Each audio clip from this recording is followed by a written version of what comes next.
Stars లో the best dancers అనిపించుకున్న వాళ్ళు చాలా మంది ఉన్నారు. ఆ డాన్సర్స్ లో ఆర్టిస్ట్ గా అలరించే వాళ్ళు అందరూ ఉండరు. ఉన్న కొందరిలో ఖచ్చితంగా ఉండే పేరు ఎన్టీఆర్. ఈ జనరేషన్ లో ఎన్టీఆర్ లాంటి డాన్సర్ ను చూడలేదని అతనితో పనిచేసిన ఎంతో మంది హీరోయిన్లు, డైరెక్టర్లు, కొరియోగ్రాఫర్స్ ఎన్నో సార్లు చెప్పారు. ఎంత టఫ్ మూమెంట్ అయినా అస్సలు ప్రాక్టీస్ చేయకుండా డైరెక్ట్ గా సెట్ లోనే చేసేస్తాడు అంటారు. అలాంటి ఎన్టీఆర్ తో చాలా ప్రాక్టీస్ చేయించి 17 టేకుల తర్వాత పాట ఓకే చేయించాడు డైరెక్టర్ రాజమౌళి. ఆ పాట ఆర్ఆర్ఆర్ నుంచి నాటు నాటు అని వేరే చెప్పక్కర్లేదు. అందుకు కారణం అతనితో పాటు టాలీవుడ్ లో బెస్ట్ డాన్సర్ అనిపించుకున్న రామ్ చరణ్ కూడా ఉండటం. ఈ ఇద్దరి ఫ్యాన్స్ నుంచి ఇబ్బందులు రాకుండా ఉండేందుకే అన్ని జాగ్రత్తలు తీసుకున్నాడు జక్కన్న. ఫైనల్ గా సాంగ్ వరల్డ్ వైడ్ గా ఫేమస్ అయ్యింది. ఇప్పుడు ఇలాంటి మరో సందర్భం వచ్చింది. బాలీవుడ్ బెస్ట్ డాన్సర్ గా తిరుగులేని క్రేజ్ అందుకున్న హృతిక్ రోషన్ తో కలిసి వార్ 2 సినిమా చేస్తున్నాడు ఎన్టీఆర్.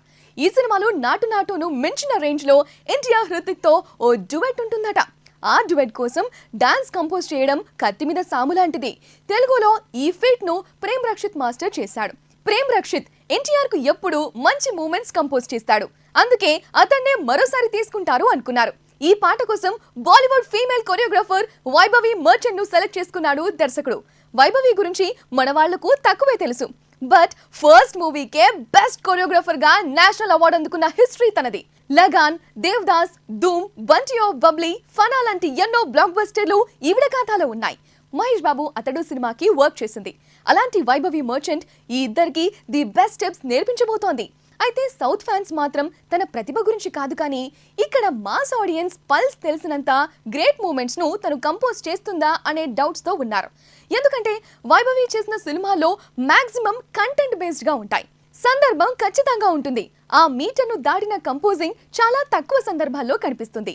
బట్ ఇద్దరు బెస్ట్ డాన్సర్స్ ను ఒకే ఫ్రేమ్ లో చూపించాల్సి వచ్చినప్పుడు ఆ మీటర్ను దాటాలి. ఈ విషయం వైభవికి ఒకరు చెప్పాల్సిన పనిలేదు. సో ఖచ్చితంగా ఈ పాట కూడా ప్రపంచవ్యాప్తంగా నాటు రేంజ్ లో బ్లాక్ బస్టర్ అవుతుందనుకోవచ్చు. ఆఫ్ కోర్స్ అందుకు తగ్గ ట్యూన్స్ కూడా ఇంపార్టెంట్.